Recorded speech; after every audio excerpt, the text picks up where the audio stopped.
ओम शांति। सुनते हैं 5 दिसंबर 83 के अव्यक्त बाप दादा के मधुर महावाक्य।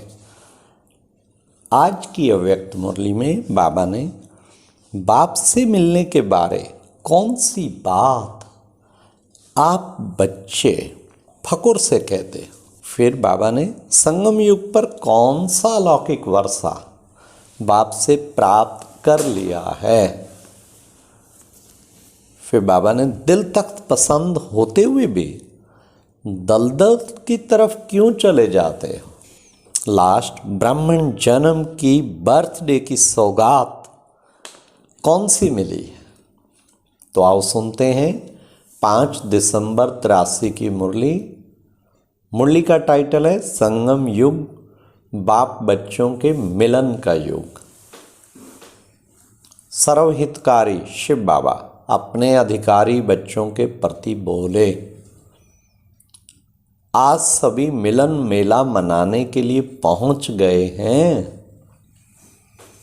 यह है ही बाप और बच्चों के मधुर मिलन का मेला।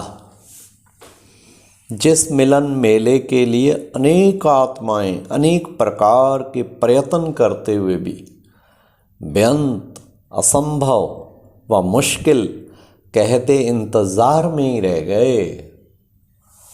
कब हो जाएगा, इन्हीं उम्मीदों पर चलते चले और अब भी चल रहे हैं। ऐसे भी अन्य आत्माएं हैं जो कब होगा, कब आएंगे, कब मिलेंगे, ऐसे वियोग के गीत गाते रहते हैं।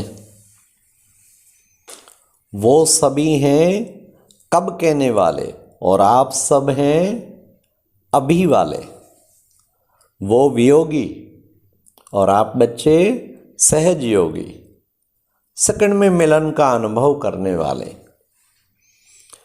अभी भी कोई आपसे पूछे कि बाप से मिलना कब और कितने समय में हो सकता है, तो क्या कहेंगे। निश्चय और उमंग से यही कहेंगे ना कि बाप से मिलना बच्चे के लिए कभी मुश्किल हो ही नहीं सकता। हाँ, सहज और सदा का मिलना है। संगम युग है ही बाप बच्चों के मिलन का युग। निरंतर मिलन में रहते हो ना, है ही मेला। मेला अर्थात मिलाप। तो बड़े फकुर से कहेंगे, आप लोग मिलना कहते हो, लेकिन हम तो सदा उन्हीं के साथ अर्थात बाप के साथ खाते पीते चलते खेलते पलते रहते हैं। इतना फकुर रहता है। वे पूछते परमात्मा बाप से स्नेह कैसे होता, मन कैसे लगता। और आपके दिल से यही आवाज़ निकलता कि मन कैसे लगाना तो छोड़ो, लेकिन मन ही उनका हो गया। आपका मन है क्या जो मन कैसे लगाएं। मन बाप को दे दिया तो किसका हुआ। जब मन ही बाप का है तो फिर लगावें कैसे, ये प्रश्न उठ ही नहीं सकता ना। प्यार कैसे करते, यह भी क्वेश्चन नहीं, क्योंकि सदा लवलीन ही रहते हैं। प्यार स्वरूप बन गए, मास्टर प्यार के सागर बन गए। तो प्यार करना नहीं पड़ता, प्यार का स्वरूप हो गए हैं। सारा दिन क्या अनुभव करते, प्यार की लहरें स्वतः ही उछलती रहती हैं। जितना जितना ज्ञान सूर्य की किरणें व प्रकाश बढ़ता है, उतनी ही ज़्यादा प्यार की लहरें उछलती हैं। अमृत वेले ज्ञान सूर्य की ज्ञान मुरली क्या काम करती, खूब लहरें उछलती है ना। सब अनुभवी हो ना।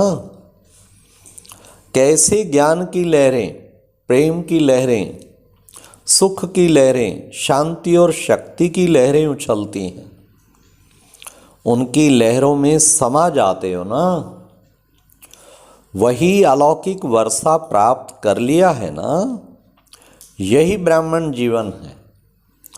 लहरों में समाते समाते क्या होता है, लहरों में समाते समाते सागर समान बन जाएंगे। ऐसा मेला मनाते रहते हो ना, वह भी मनाने आए हो।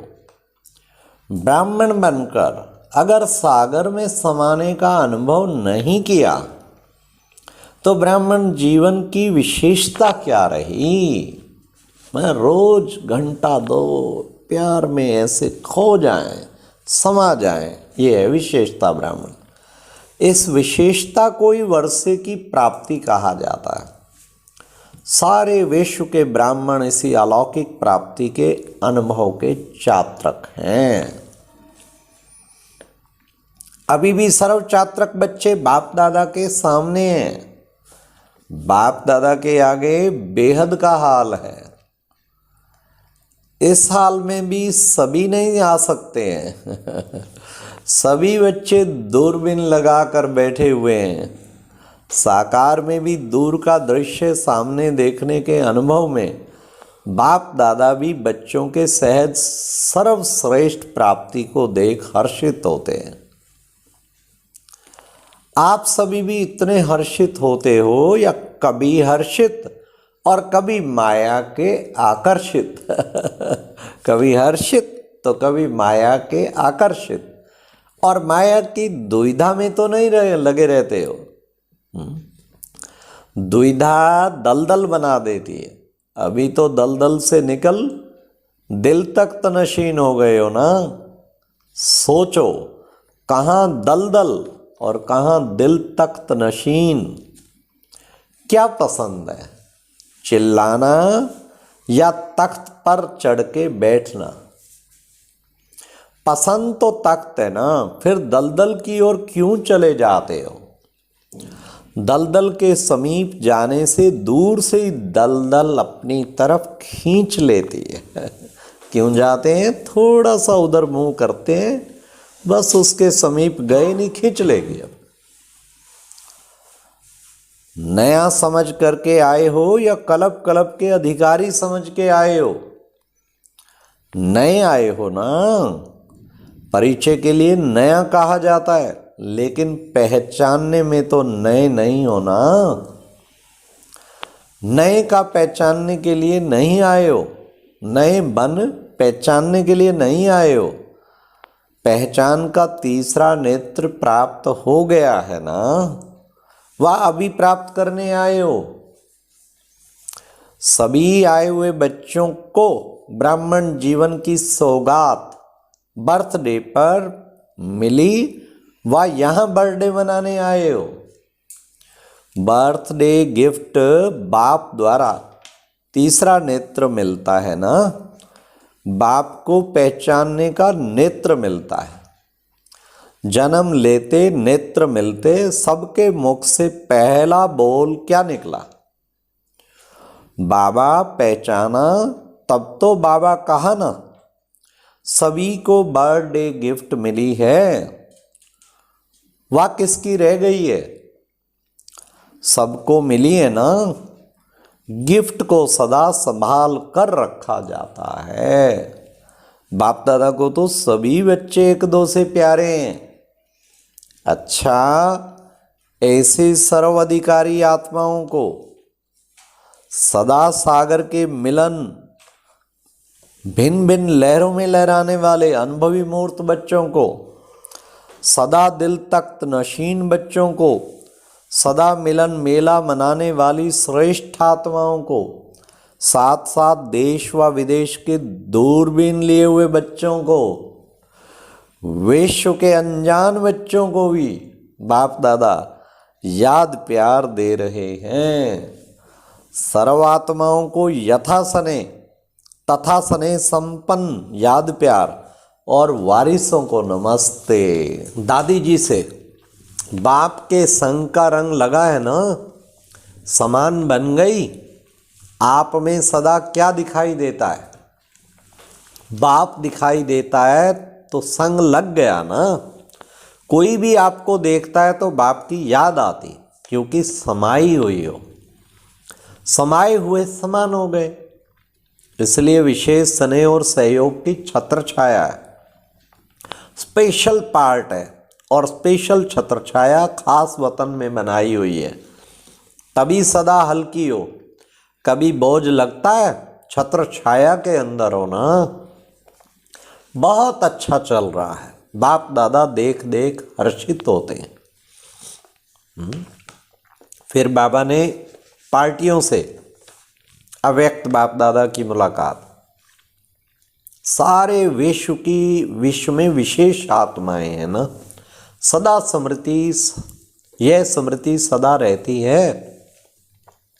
विशेष आत्माएं सेकंड भी एक संकल्प, एक बोल भी साधारण नहीं कर सकती। यही स्मृति सदा समर्थ बनाने वाली है। समर्थ आत्माएं हैं, विशेष आत्माएं हैं। यह नशा और खुशी सदा रहे। समर्थ माना व्यर्थ को समाप्त करने वाले, जैसे सूर्य अंधकार और गंदगी को समाप्त कर देता, ऐसे समर्थ आत्माएं व्यर्थ को समाप्त कर देती। व्यर्थ का खाता खत्म। श्रेष्ठ संकल्प, श्रेष्ठ कर्म, श्रेष्ठ बोल, संपर्क और संबंध का खाता सदा बढ़ता रहे। ऐसा अनुभव है ना, हम हैं ही समर्थ आत्माएं। यह स्मृति आते ही व्यर्थ खत्म हो जाता। विस्मृति हुई तो व्यर्थ शुरू हो जाएगा। स्मृति स्थिति को स्वतः ही बनाती है। तो स्मृति स्वरूप हो जाओ ना, स्वरूप कभी भी भूलना नहीं। आपका स्वरूप है स्मृति स्वरूप, सो समर्थ स्वरूप। बस यही अभ्यास और यही लगन, इसी लगन में सदा मगन, यही जीवन है। अच्छा, इतने प्यारे बाबा ने महावाक्य सुनाए, बर्थडे की गिफ्ट भी दी, और दलदल में नहीं फंसना। उधर मुख किया तो दलदल खींच लेगी। और फकुर से कहो, जिसको आप मिलना चाहते हो उसके साथ तो हम खा रहे हैं, पल रहे हैं, चल रहे हैं। अच्छा, ओम शांति। ये एक प्रेरणादायक वीडियो है, जरूर देखें, कोई भी मिस ना करे।